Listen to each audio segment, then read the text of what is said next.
ദൈവവചനം ശ്രദ്ധിക്കുന്ന എല്ലാ മാന്യ പ്രേക്ഷകർക്കും യേശുക്രിസ്തുവിന്റെ നാമത്തിൽ ഒരിക്കൽ കൂടെ സ്നേഹവന്ദനം ഓർപ്പിക്കുന്നു.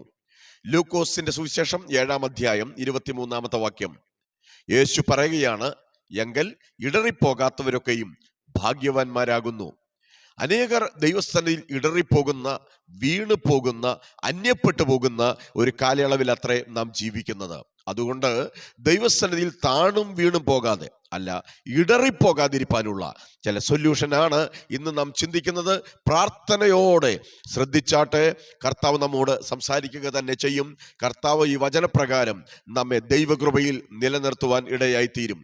ഒന്നാമത്തെ ചിന്ത 1 പത്രോസിന്റെ ലേഖനം 2-ാം അധ്യായം 8-ാമത്തെ വാക്യമാണ്. അവർ വചനം അനുസരിക്കായ്കയാൽ ഇടറിപ്പോകുന്നു എന്ന് അവിടെ രേഖപ്പെടുത്തിയിരിക്കുന്നു.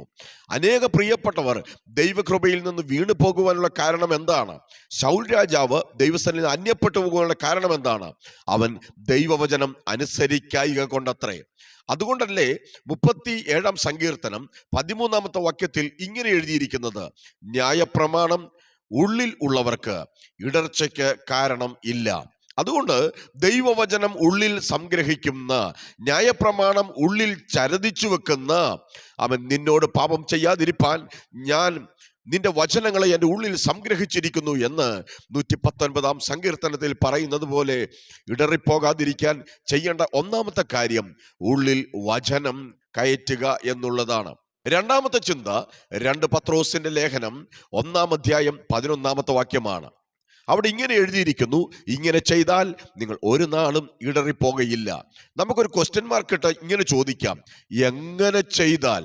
പത്രോസ് 10-ാം വാക്യത്തിൽ ഇങ്ങനെ പറയുകയാണ്, ആമേൻ, നിങ്ങളുടെ വിളിയെയും തിരഞ്ഞെടുപ്പിനെയും അധികം ഉറപ്പാക്കുവാൻ ശ്രമിക്കുവീൻ.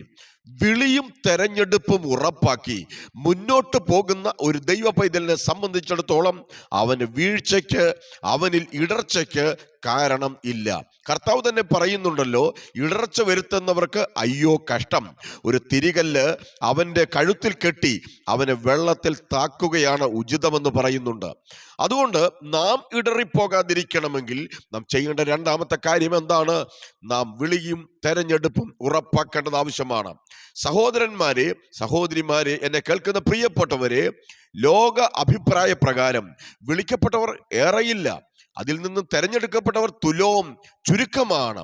അതിൽ നിന്ന് വിശ്വസ്തരായവരും അതിലും വളരെ ചുരുക്കമാണ്. അതുകൊണ്ട് എന്നെ കേൾക്കുന്ന പ്രിയപ്പെട്ടവർ, നിങ്ങളുടെ വിളിയെയും തെരഞ്ഞെടുപ്പിനെയും അധികം ഉറപ്പാക്കേണ്ട കാലമാണ്.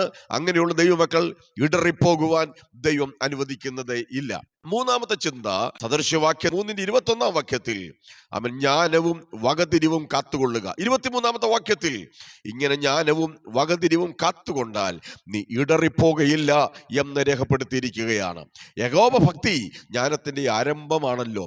ശലോമോന് ദൈവം ജ്ഞാനം കൊടുത്തതുപോലെ യേശു ജ്ഞാനം നിറഞ്ഞു, ആത്മാവിൽ ബലപ്പെട്ടു, ദൈവകൃപയും അവന്റെ മേൽ ഉണ്ടായിരുന്നു എന്നെഴുതിയിരിക്കുന്നത് പോലെ താണു പോകാതെ, വീണു പോകാതെ, ദൈവസന്നിധിയിൽ വിട്ട് അന്യപ്പെട്ടു പോകാതെ നിലനിൽക്കണമെങ്കിൽ അടുത്തതായി നാം ചെയ്യേണ്ട കാര്യം എന്താണ്? ദൈവത്തിൽ നിന്നുള്ള ജ്ഞാനവും ദൈവത്തിൽ നിന്നുള്ള വിവേകവും പ്രാപിക്കുക. ഇടറുവാൻ ദൈവം സമ്മതിക്കുന്ന ദൈവമല്ല.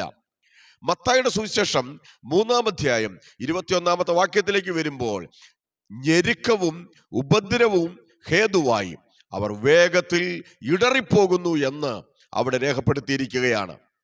എന്താണ് കർത്താവ് പറയുവാനുള്ള കാരണം? അവിടെ എഴുതിയിരിക്കുന്നത് വിത്ത് വിതപ്പാൻ പുറപ്പെട്ടവന്റെ ഉപമയാണ്. ഈ പറയുന്ന സ്ഥലത്ത് അവൻ പാറപ്പുറത്താണ് വിത്ത് വീഴുന്നത്. വേരില്ലായികയാൽ അവൻ ചില ഉപദ്രവങ്ങൾ വന്നപ്പോൾ, ചില ഞെരുക്കങ്ങൾ വന്നപ്പോൾ, ചില കഷ്ടതയും പട്ടിണിയും ബുദ്ധിമുട്ടും പ്രയാസങ്ങളും വന്നപ്പോൾ വേഗത്തിൽ അവൻ ഇടറിപ്പോകുകയാണ്. എന്നെ കേൾക്കുന്ന പ്രിയപ്പെട്ടവരെ, ഇടറിപ്പോകാതിരിപ്പാൻ നാം ചെയ്യേണ്ട കാര്യം എന്താണ്? നല്ല നിലത്തു വീണ വിത്ത് പോലെ നാം ആയിരിക്കുന്നെങ്കിൽ 100ഉം 60ഉം 30ഉം മേനി ഫലം കായ്ക്കുന്ന ഒരനുഭവത്തിലേക്ക് സ്വർഗത്തിലെ ദൈവം നമ്മെ പിടിച്ച് നടത്തുവാൻ ഇടയായി തീരും. അതെ, വചനത്തിൽ വേരൂന്നി വളരുവാൻ ദൈവം നമ്മെ സഹായിക്കട്ടെ. യോഹന്നാന്റെ സുവിശേഷം 11-ാം അധ്യായം 10-ാമത്തെ വാക്യത്തിലേക്ക് വരുമ്പോൾ ഇങ്ങനെ എഴുതിയിരിക്കുന്നു, രാത്രിയിൽ നടക്കുന്നവൻ അവന് വെളിച്ചമില്ലായ്ക കൊണ്ട് അവൻ ഇടറി വീഴുകയാണ്. പ്രവാചക പുസ്തകത്തിൽ ഇങ്ങനെ എഴുതിയിട്ടുണ്ട്, അന്ധകാര പർവ്വതത്തിൽ നിങ്ങളുടെ കാൽ ഇടറിപ്പോകാതെ നിങ്ങൾ തട്ടി വീഴാതിരിക്കേണ്ടതിന് ദൈവത്തിന് മഹത്വം കൊടുക്കുക എന്ന്.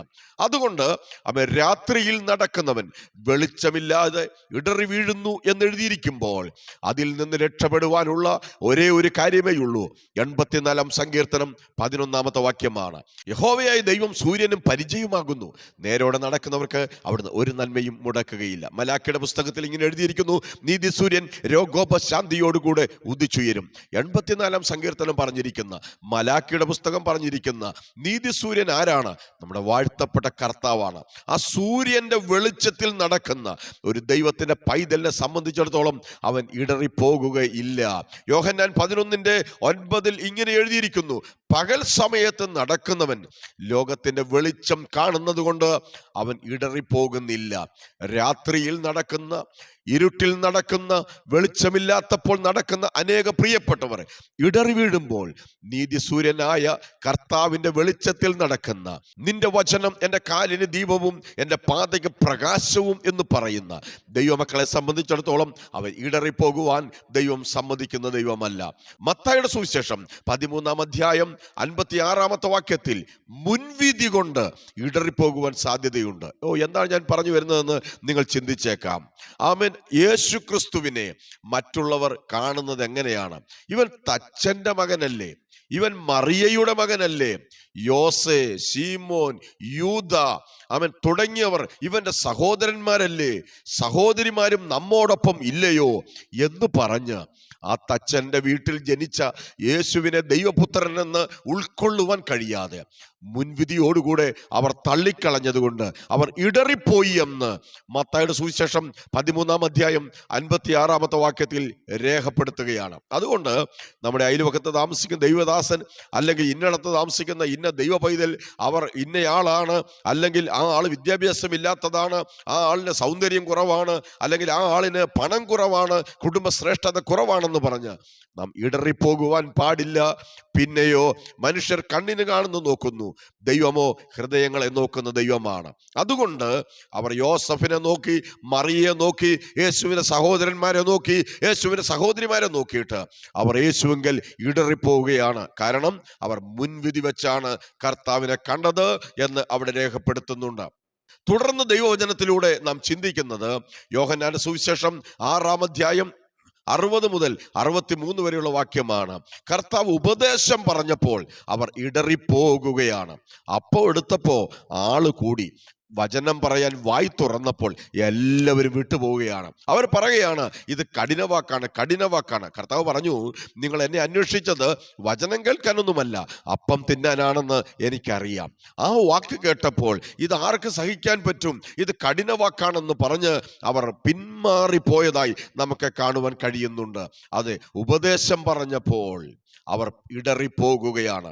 നീതിമാൻ അടിക്കുന്നത് എൻ്റെ തലയ്ക്ക് എണ്ണ, അതിൻ്റെ കൈ വിലക്കാതിരിക്കട്ടെ എന്ന് പറഞ്ഞതുപോലെ ശാസിക്കുകയും ശിക്ഷിക്കുകയും ചെയ്യുന്നത്, ബാലശിക്ഷ കഴിക്കുന്നത് നമ്മുടെ നന്മയ്ക്ക് എന്ന് മനസ്സിലാക്കിക്കൊണ്ട് എന്നെ കേൾക്കുന്ന പ്രിയപ്പെട്ടവരെ ഉപദേശം കൈക്കൊള്ളുവാനുള്ള ഒരു മനസ്സ് നമുക്കുണ്ടാകട്ടെ. ഒടുവിലായിട്ട് റോമാലേഖനം 9 32 വാക്യത്തിൽ ഇങ്ങനെ എഴുതിയിരിക്കുന്നുണ്ട്, വിശ്വാസത്താൽ അല്ല പ്രവർത്തികളാൽ അവർ കർത്താവിനെ അന്വേഷിച്ചത് കൊണ്ട് അവർ ഇടറി വീഴുകയാണ്. പ്രവർത്തികളാൽ ഇസ്രായേൽ മക്കൾ ആമേൻ അവർ പിന്തുടരുകയാണ്, അവർ ദൈവത്തെ അന്വേഷിക്കുകയാണ്. അതുകൊണ്ട് അവർ ഇടറി വീണപ്പോൾ നാം കാഴ്ചയാൽ നടക്കുന്നവരല്ല, പ്രവൃത്തിയാൽ നടക്കുന്നവരല്ല, പിന്നെയോ വിശ്വാസത്താൽ നടക്കുന്നവരാണ് അവർക്കത്രേ അനുഗ്രഹം പ്രാപിക്കാൻ കഴിയുന്നത്. എന്നെ കേൾക്കുന്ന പ്രിയപ്പെട്ടവരെ, ഇടറിപ്പോകാതിരിപ്പാൻ ഒരു 7-8 കാര്യങ്ങൾ ഞാൻ ഓർപ്പിച്ചു. 1, ഇടറിപ്പോകാതിരിപ്പാൻ വചനം ഉള്ളിൽ സംഗ്രഹിക്കണം. 2, അവൻ ഇങ്ങനെ ചെയ്താൽ, എങ്ങനെ ചെയ്താൽ, വിളിയെയും തെരഞ്ഞെടുപ്പിനെയും ഉറപ്പാക്കിയാൽ നാം ഇടറിപ്പോകുകയില്ല. 3-ാമത്തെ ചിന്ത, ജ്ഞാനവും വകതിരിവും പ്രാപിക്കുന്നവനെ സംബന്ധിച്ചിടത്തോളം അവൻ ഇടറിപ്പോകുകയില്ല. അടുത്തതായിട്ടുള്ള ചിന്ത, ഞെരുക്കവും ഉപദ്രവവും കഷ്ടതയും ജീവിതത്തിൽ കടന്നു വരുമ്പോൾ വേര് മണ്ണിൽ ഇറക്കി അവൻ വളരുന്ന ഒരു ദൈവത്തിന്റെ പൈതലിനെ സംബന്ധിച്ചിടത്തോളം അവൻ ഇടറിപ്പോകുകയില്ല. രാത്രിയിൽ നടക്കുന്നവൻ ഇടറി വീഴും, പക്ഷേ അവൻ ദൈവത്തിന്റെ വെളിച്ചത്തിൽ നടക്കുന്ന, ദൈവവചനത്തിന്റെ വെളിച്ചത്തിൽ നടക്കുന്ന, നീതിസൂര്യനായ കർത്താവിന്റെ വെളിച്ചത്തിൽ നടക്കുന്ന, ഇടറിപ്പോകുവാൻ ദൈവം സമ്മതിക്കുന്ന ദൈവമല്ല. മുൻവിധി നാം ഇടറിപ്പോകുവാൻ ഉള്ള ഒരു കാരണമാണ്. അതുകൊണ്ട് ഒരു ദൈവപൈതലിനെ കാണുമ്പോൾ, ഒരു ദൈവദാസനെ കാണുമ്പോൾ, ഒരു വിശ്വാസിയെ കാണുമ്പോൾ അവൻ മുൻവിധിയോടെ സമീപിക്കരുത് കേട്ടോ. കണ്ണിന് കാണുന്നതനുസരിച്ച് വിധിക്കരുത് കേട്ടോ. ഭൂമിയിലെ വിശുദ്ധന്മാർ അവർ പ്രസാദമുള്ള ശ്രേഷ്ഠരെന്ന് നമുക്ക് എണ്ണാം. ഉപദേശം പറഞ്ഞപ്പോൾ ഇടറി വീഴുകയാണ്. ഇല്ല, ഉപദേശം പറയുന്നവരെ കൈക്കൊള്ളാം, നല്ലതെടുക്കാം, ദൈവ സന്നിധിയിൽ തന്നെ നമുക്ക് യാത്ര പുറപ്പെടാം. ഒടുവിലായി നാം ചിന്തിച്ചത് ഇസ്രായേലിന് പറ്റിയ കുഴപ്പം എന്താണെന്നറിയാമോ? അവർ പ്രവൃത്തിയാലാണ് അന്വേഷിച്ചത്, അവർ വിശ്വാസത്താലല്ല അന്വേഷിച്ചത്. അതുകൊണ്ടത്രേ അവർ ഇടറി വീണത്. ഈ ദിവസങ്ങളിൽ വിശ്വാസത്തോടെ കർത്താവിനെ പിന്തുടരുവാനും അനുഗ്രഹിക്കപ്പെടുവാനും നമുക്ക് ഒരുമിച്ച് പ്രാർത്ഥിക്കാം. പരിശുദ്ധ കർത്താവേ, സ്വർഗ്ഗസ്ഥ പിതാവേ, കേൾക്കപ്പെട്ട വചന ശുശ്രൂഷയ്ക്കായി സ്തോത്രം. കേട്ട പ്രിയപ്പെട്ടവർ ഒരു നാളും ഇടറിപ്പോകാതെ അവർ അനുഗ്രഹിക്കപ്പെടുവാൻ അവിടുന്ന് ഞങ്ങളെ സഹായിക്കും. ഞങ്ങളെ ഓരോരുത്തരെയും അതിനുവേണ്ടി ഒരുക്കും. കർത്താവ്, വചനം കേട്ടവരെ ഞാൻ അനുഗ്രഹിച്ചു പ്രാർത്ഥിക്കുന്നു. പ്രാർത്ഥനകളും യാചനകളും കേട്ട കൃപകൾക്കായി സ്തോത്രം. വിടുതലയച്ച കൃപകൾക്കായി സ്തോത്രം. യേശു ക്രിസ്തുവിൻ വിലയേറിയ നാമത്തിൽ തന്നെ ആമേൻ. വചനം കേട്ട എല്ലാവരെയും കർത്താവ് ഐശ്വര്യമായി സഹായിക്കട്ടെ. നിങ്ങൾ ഇതുവരെയും ഈ ചാനൽ സബ്സ്ക്രൈബ് ചെയ്തിട്ടില്ലെങ്കിൽ ഇപ്പോൾ തന്നെ മറന്നു പോകാതെ ചെയ്യാൻ ഓർപ്പിക്കുന്നു. എന്തെങ്കിലും പ്രാർത്ഥന വിഷയമുണ്ടെങ്കിൽ നിങ്ങൾക്ക് എന്നെ വിളിക്കുവാൻ കഴിയും. അപ്പോൾ തന്നെ ഈ മെസ്സേജ് ഒരു പ്രയോജനമെന്ന് നിങ്ങൾക്ക് തോന്നിയാൽ നിങ്ങളുടെ സുഹൃത്തുക്കൾക്കും നിങ്ങളുടെ ഗ്രൂപ്പുകളിലും മറ്റും ഷെയർ ചെയ്യുവാനും ഓർമ്മിപ്പിക്കുന്നു. കർത്താവ് ഈ വചനങ്ങളാൽ നമ്മെ ഏവരെയും സഹായിക്കുമാറാകട്ടെ. ആമേൻ. Praise the Lord.